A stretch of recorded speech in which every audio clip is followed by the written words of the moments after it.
Hello and welcome to the Property Management Show. I'm your host, Alex Osenenko. My day job is the CEO of Fourandhalf, a marketing company that works exclusively with fee-based property management companies. I spent the last 7 years of my life helping property management companies become more successful by improving sales, marketing, and operational efficiency. On this show, we'll deconstruct success into its key components and invite subject matter experts to help you improve every facet of your business. Thank you for tuning in and enjoy the show.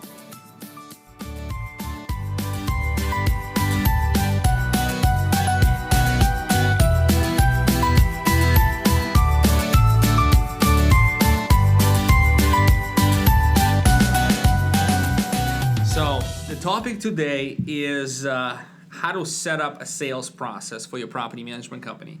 I think the timing is good for us to help you put together the sales process so you can compete effectively and take advantage of every possible owner lead that comes into your company. Now, you don't really have to have any sort of specific tools to manage the sales process. Granted, there are specific CRM systems, and my guest is actually one of the creators for a property management CRM system, so his talents are all in a sales process and automating the sales process. But what we're going to do is we're going to talk about putting the sales process together for you in the way that you can run it on the back of the napkin, right? Or on a notepad. Just have a firm process in place for you to close leads. And then if you choose to automate it later, that's fine. So with that, let me introduce my guest and co-host. He's called Jordan Muela. And Jordan, how are you today? I am doing fantastic here, live in person at the Fourandhalf offices, and thrilled to be here, man. Thanks for having me on the show. Oh yeah, I forgot to say thanks. Thanks for that. We are actually at our offices in our little studio here doing the live podcast. So let's see where we go from here. So let's talk about the first stage of the sales process. Let's dive right in, right? So initially, when that lead comes in, whether it's an email lead or a phone call, what's the most important thing that needs to be done, Jordan? Discovery, 100%. Right out of the gate, you actually need to engage with people and to control yourself and not just begin by talking 100 miles an hour about yourself and what you do, but actually start the listening process, asking questions. Yeah, I can't agree with you more. So this is one of my pet peeves, and one of the reasons why, as a salesman, as a professional salesman, all my life, I've been extremely successful in just about every career and any product I've sold over the lifetime. It's not because I'm such a great talker or I'm such a sweet guy. None of this are actually true. But it is about the fact that I ask good questions. I listen, and I listen with attention and intent to be able to dig a little deeper and ask a few more questions and really understand the pain point and the problem. If you're leading with a discount, you're already lost. So you might as well just chuck that lead into a hopefully nurturing or lost, because people don't buy based on price necessarily. They say they care about your fees because they don't know what questions to ask. And discovery phase is where you connect with them emotionally and help them uncover their true pain points and address this for them. Jordan, but I was actually surprised you went in discovery, because that's kind of key. But your main thing is, and my main thing is, actually we got to get people on the phone first. So absolutely. The response time, right? Tell me more about response time. So this is before discovery. Yeah, absolutely. He's right. I mean, the most basic thing is just actually getting somebody on the phone and doing it as quickly as possible. The reality is that there, across the board, are very slow response times in this industry. As with every other research we've done indicates that the average response time within the property management industry is 39 hours, which is a mind-blowing and very depressing stat. And what you say when you talk to people about that, nobody really owns that number. Everybody indicates that they respond quickly. But one thing that I tell people is responding quickly is not the goal. The goal is being first. The goal is being the first person to have that conversation, to frame the issue, to establish the relationship, and to close the sale. Gotcha. That is exactly right. So let me just kind of take a step back and set the stage on a macroeconomic level. I love it because I just read some in-depth reports on the property management, on the status of the property management industry, and where it's going, and combined with my knowledge and experience in the industry, which is years, more like 8, I see a clear path for growth, right, for property management companies. The people want to rent, they don't want to buy, they want to move around, they want to move where opportunity and jobs are. So the bottom line is the property management is getting very, is growing, it's getting very popular and profitable, but there's a lot more people competing for the management contracts because it became more attractive. There's more buyers, there's going to be always more operators. So with that, the sales process setup is crucial, and I think to some extent, accounting has to be the first thing you systemize in your business. You don't have grasps on trust accounting, then you're not in compliance. The next thing you need to systemize is your sales process. Let me repeat that: accounting, then the sales process. You don't need to. I don't think anything else will bring you as much value as putting those two pieces together first, before you start and look into, and I'm sorry to say for these other companies, the inspection software, you start looking at even marketing, you start looking at other things, those are secondary. Accounting, sales process, then you move on. So let's get back into where we were. So Alex, I think that makes so much sense, and I think to some people that sounds backwards. I feel like some people have this gut reaction of, well, structuring my sales process, that's a great idea, but I got to get the leads first. But what we both know is that the truth is, if you're getting those leads and they're going into a black hole of no follow-up, no good sales process, not only are you going to be wasting your money, but any lead source you try is going to appear to not work. So it definitely is one of those kind of first order of business type things. I completely agree. Yep, with you on that. And here's what happens. I was the only salesman at Fourandhalf for 3 years, and we saved a lot of money by not having to hire salespeople. Instead, we hired very smart people who can actually help our customers build the product and such. And I was the salesperson in the company, and I'm proud of it. But guess what? Even myself, with only myself, part of my job as a CEO is sales, right? The rest is running the organization, growing, building the team, R&D, and all the other things that come along with running a company. The only way I could do it successfully, and I've done it successfully, is through the sales process. Concrete, solid sales process. So you may question, like, I'm the only guy selling, why do I need a sales process? You absolutely do. Otherwise, things going to slip, you're not going to grow. You're not going to grow as fast. So sales process for 1 is as important as sales process for 10. Okay, because at 1, you're not going to get to 10 without the sales process. So I think we've convinced you enough at this point. So you and I were on discovery. Do you have any other suggestions or specific techniques for discovery stage, Jordan? Sure. So when I think about discovery, one of the things that we're talking about here is qualification. And when you talk about sales qualification, what comes up a lot of times in kind of the B2B marketplace is the acronym BANT, which stands for Budget, Authority, Need, and Timeline. And it's just a handy thing to remember, BANT. So going into those, budget, can this person afford it? For example, are they underwater on their mortgage and they can't afford to hire a property manager? Authority, do they actually own the home? Are they in a position to actually execute this decision? Need, are they a good fit? Do they have some crazy requirement about the kind of tenants that they're looking for? Are they issuing problematic behavior that's kind of a red flag? And beyond that, what are their pain points? When we're going through this qualification process, we're trying to understand at an emotional level what is driving this person and driving them to pick up the phone and call you. And that, going forward, is pretty much our roadmap for what we're trying to address. The last element in BANT, timeline, what does their decision time frame? This is one that a lot of people skip over. So everything else looks good, but come to find out the person's not actually ready for 6 months. And while that may be disappointing, the truth is you still got to follow up. So BANT's kind of a basic framework. There's other ways, a lot of different ways to skin a cat, but that's just something that's a helpful point of reference when I'm thinking about qualification and discovery. Yeah, interesting. So you're bringing some acronyms. That's really good, and it does make a lot of sense. One thing I have a good solid experience as a consumer, right? As a president of a company, I get approached by many different solutions to sell to me, just like people selling to you, people sell to me as well. And what I've found is rarely, if any time, I get proper discovery done by any of the salespeople who approach me. they do a good job of listening and not interrupting. Very few people interrupt me, but I find that they're just waiting to say the next thing.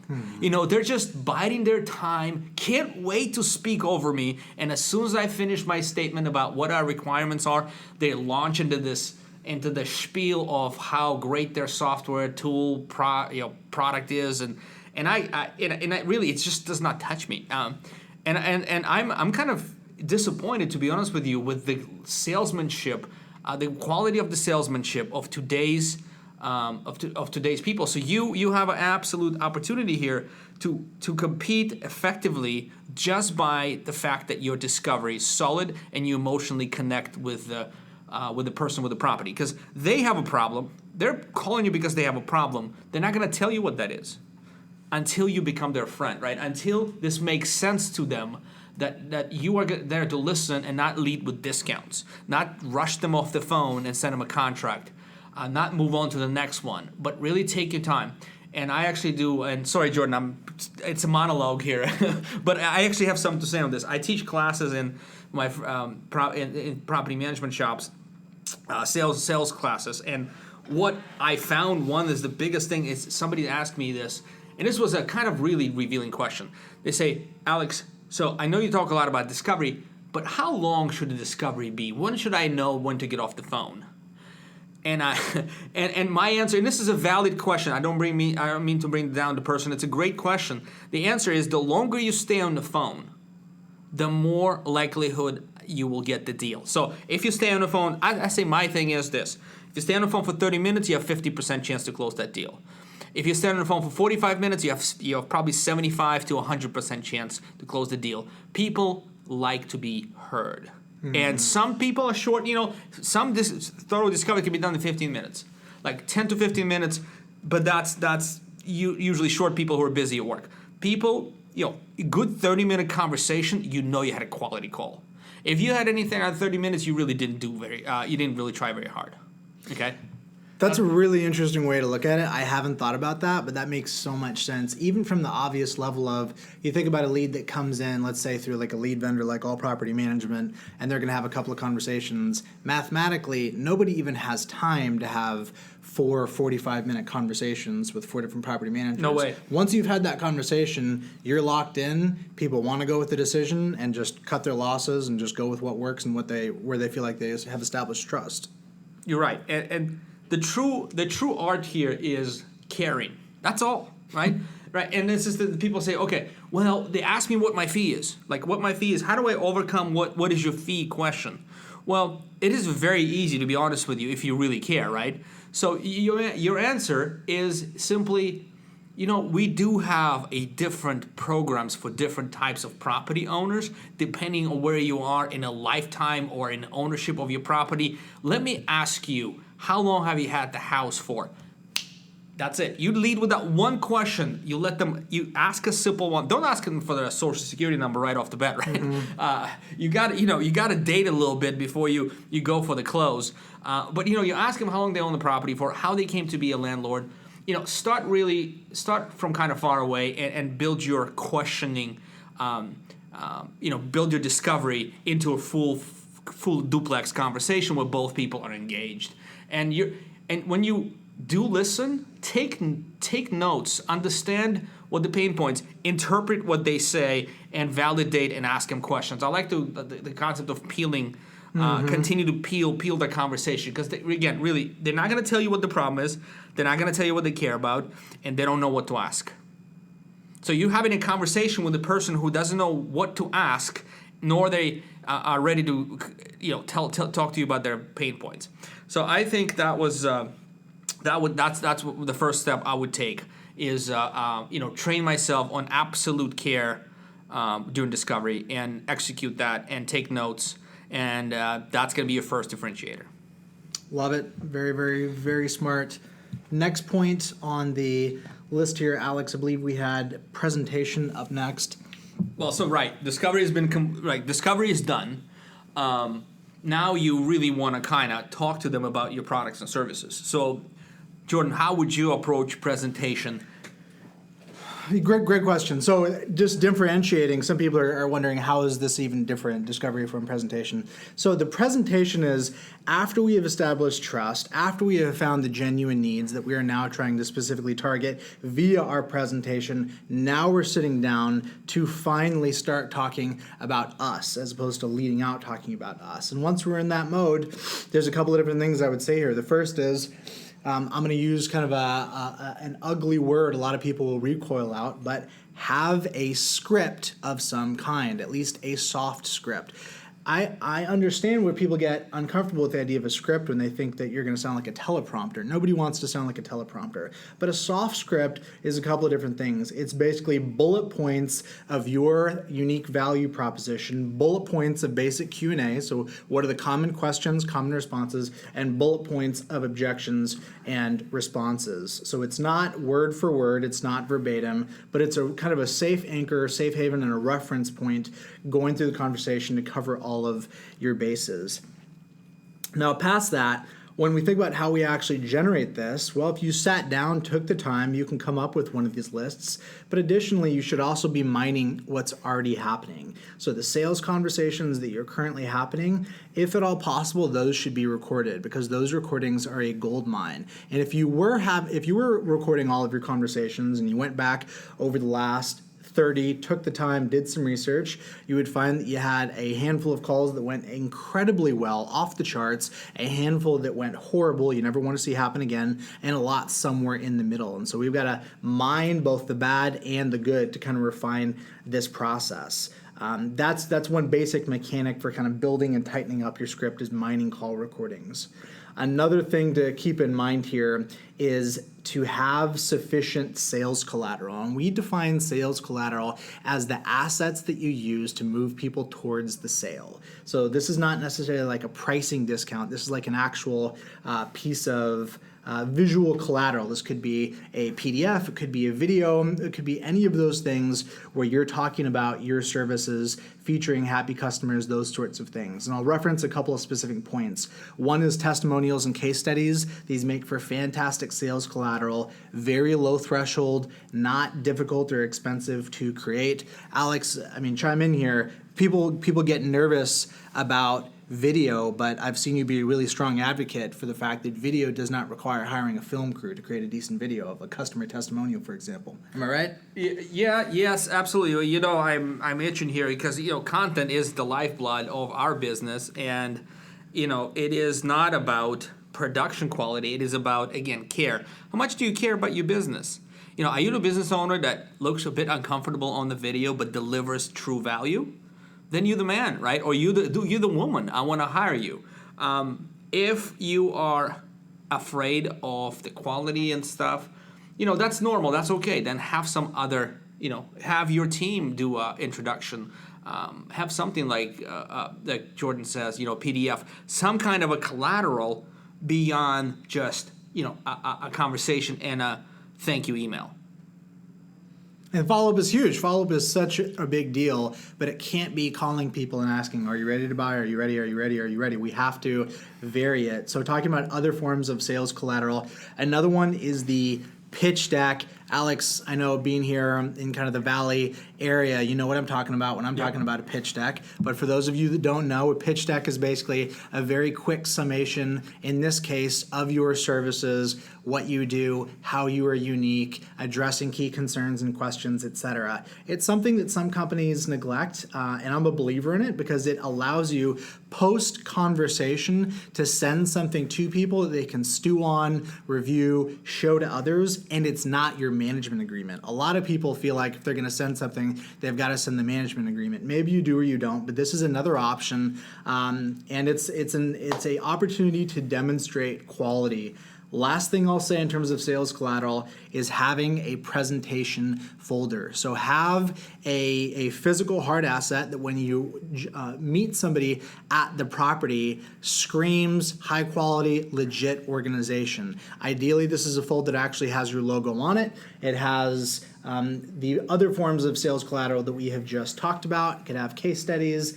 infographics. I can think of a couple of companies that do this really well and have told me that it's made a really big difference in their ability to walk away and just feel like that they have a high degree of confidence that they've made a very strong impression that nobody else is going to top. Those are some of the high points for me when I think about the presentation. Really good. So those are really good takeaways that you can implement all or some or part. The beauty of sales is you have the opportunity to test your process every single time with a new prospect. So you can have a few times a day where you can test different methodologies and come up with it. But again, just like putting together your accounting trust accounting process and implementing tools and systems to manage your customers' money, you need to manage your prospects' ability to hire you, or your ability to, close prospects, and that's sales process. So we've done. A few things on presentation. One other thing. And again, if you're the only one doing sales in your company, you know more about your company and your offering than anyone else, obviously, and you're passionate. So having a bullet point list of what you're going to talk about can be beneficial, so you don't forget to mention a couple things, but it's not as important as having that for your sales crew, right? But what is important, if you're the only one selling, is making sure that you use discovery notes to truly pinpoint your presentation to address the pain points of your customers. For example, if during the discovery you found out that your prospect owns 2 properties, and one of them has a shaky tenant, the other one has a great tenant, right? During the presentation stage, you can say, look, so what we can do with the tenant that does not pay rent, we address it in this kind of way. I understand that you have a great tenant in your duplex, and that's fine. We can just take over and start collecting rent. We give them ability to pay online and all these other advantages for your good tenant, but you want to address the bad tenant right away, right? So they don't really care about other things. Like, that's their priority right now. That's what they care about. So you want to address that in the presentation. So pull out your notes from discovery and care enough to address the specific issues the customer is having. That's good. The prospect is having, right? And then, you don't need, sometimes you'll close the deal right there, right? You don't even need to do the full presentation. And just, God forbid, you speak after yes, right? You want to do a bit of a trial close here. You want to say, okay, so what do you think? And just stop talking, right? What do you think? They say, well, I need to know more about this. Well, then you continue to present, right? But if your question is, what do you think? And the answer is, you know what? I think we can go ahead and move forward. At this time, it doesn't matter that you have 16 other features. You're just going to talk yourself out of the sale. That's what's going to happen. I promise you, because they're going to find a reason why they don't want to sign with you for your eviction protection services, whatever those are. And the thing is that you can tell them a little bit more later about your services and expand on it and upsell them on other things. But when they say yes, all you got to do is ask, which program are you doing, and let me send you the agreement. That's so good, Alex. I've heard it said that you don't want to start selling until you have established trust, and you want to stop selling as soon as they're ready to buy. Kind of two reference points there. But that makes a ton of sense. Super helpful. I've made that mistake countless times in the past, and I just can't learn. I keep trying to add value to the conversation and talk myself out of sales. I've done that before, and I felt miserable. And some of them finally came in. Some of them didn't come in at all. So I've removed that bad habit, and I suggest you do as well. So, you picked up the phone, you called them back, you've got a successful, healthy, good discovery, you've taken some notes, you've scheduled the presentation, you've presented your solution. What do you do next? We kind of touched upon it with a trial close in the middle of presentation. Jordan, give us what you recommend for the closing, the practice of closing. Yeah, so Alex, I know you've seen the shirts here, the Always Be Closing shirts that we produce for our customers. Those are fun, and we love those. But when you think about this phrase, always be closing, what we don't mean by that is the idea of high-pressure sales. What we do mean by that is viewing everything that you're doing as contributing to the close. So that everything from calling somebody back quickly to having a great discovery process. So all that to say, we want to lead with value. We don't want to pressure people, and we don't want to be overly repetitive. in going after folks, but we want to lead with value, establish trust, and then we've done that, you have to make the ask. And this isn't a problem that everybody has. Some people fall into the ditch on being on the pushy side, but there are other people that just feel uncomfortable with the explicit ask. And Alex, you said it a couple of seconds ago. Put the ask out there and just be silent. Stop talking. People will, if either you'll get a yes or you'll get a firm no, but a lot of times if you get the no, people will communicate what their remaining issues are, and that's an opportunity to allow them to talk, to get that out on the table, and to continue moving forward. So just remember to sell your ask off. That's the bottom line. Sell your ask off. That's pretty good. One thing on closing, I would say that probably most of us underestimate the power of silence. You just thought probably something was wrong with this podcast, right? The 2 seconds that we went offline for a second here, that gave you pause. Probably if you weren't listening, you are listening now, because this is an unusual, uncommon pause in a podcast. Well, same thing with your prospect. When you position the ask and you stay quiet, the common courtesy does not allow somebody to just say no and also be quiet. They're not going to do that. They're gonna if they do say no, it's gonna be an objection, right? They're gonna basically try to justify their no to you, and now they're selling to you, right? And all you have to do is overcome that objection, address it, go back to the discovery, and remind them what their pain point was. Remind them how you address it. Make sure they understand, and ask again. So I think the power of pause would be a good one to use during close. And not just in sales, just in life in general. Let your yay be yay and your no be no, and yeah, it's just good advice across the board. I think so. I might start using it myself. No, I'm just kidding. It's been implemented. It's been tested. It works.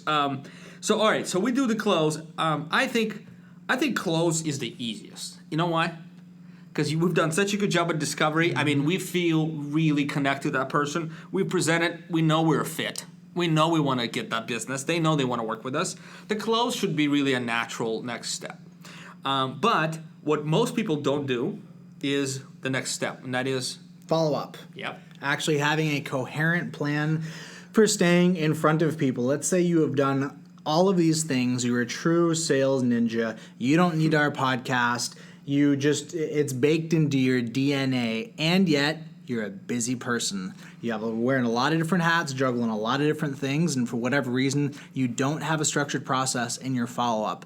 That's where things tend to fall apart. And so really what I advocate is just having first acknowledging what you're doing right now, defining it as being the new process, and then asking if we need to improve that process in some way. So just acknowledging the raw reality of how frequently and with what kind of a cadence are we currently following up with people, and then how can we improve that? Because having some kind of a baseline to improve and optimize off of is the first step towards actually having a better program. Past that, everybody has a different format and style, and yours is going to be different than ours. We personally have an opinion on this. If you go to the LeadSimple website, we do have a 10-touch, 20-day model that we put out for our customers to use, but there's a lot of different ways to skin a cat. But what's most important is actually having a plan in place and using it. Yeah, so we're going to close with this. Following up is that major differentiator. I don't think is as big as discovery, to be honest with you. I think still discovery is going to be by far your biggest differentiator, and how you're going to win all the business. Give me a call back, or Jordan, and say that this podcast helped. And by the way, really appreciate any kind of feedback, even bad, right? But the follow-up is going to be that next differentiator, right? If you mess up the presentation and close, you still have the follow-up left. That's good, right? So continue to communicate to the prospect the most efficient manner that you want their business. Now, mind you, you need to understand that this is somebody you want to work with, right? If you did not want to work with that person, don't bother following up. But you need to institute a process, and you can check out LeadSimple. Jordan's got some good literature on that. But then you can adapt it, right? You can just install it as it is, right, as it's recommended, and then you can adapt it to yourself. But that means doing work. That means sitting down once, 2, 3 times a week and going through your call list. right? Updating stages. Yeah, you got it. I mean, again, this is back in the napkin stuff too, right? Or if it's in Excel, or if it's in LeadSimple, whatever the system you use, you have to do the work.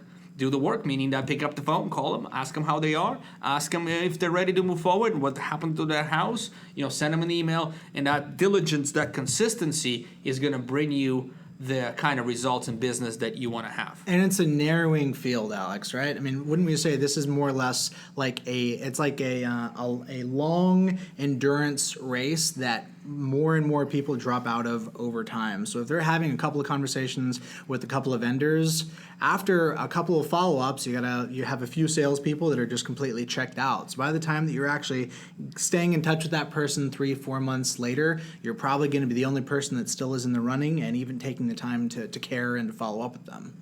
Yep, absolutely. So I think we got a good blueprint here for folks to implement. Let me just kind of take a step back and just kind of reemphasize: discovery, presentation, close, and follow up. That's it. 4 steps. Let's not overcomplicate things. Jordan, thank you very much for sitting down with me. Tell people where they can find you.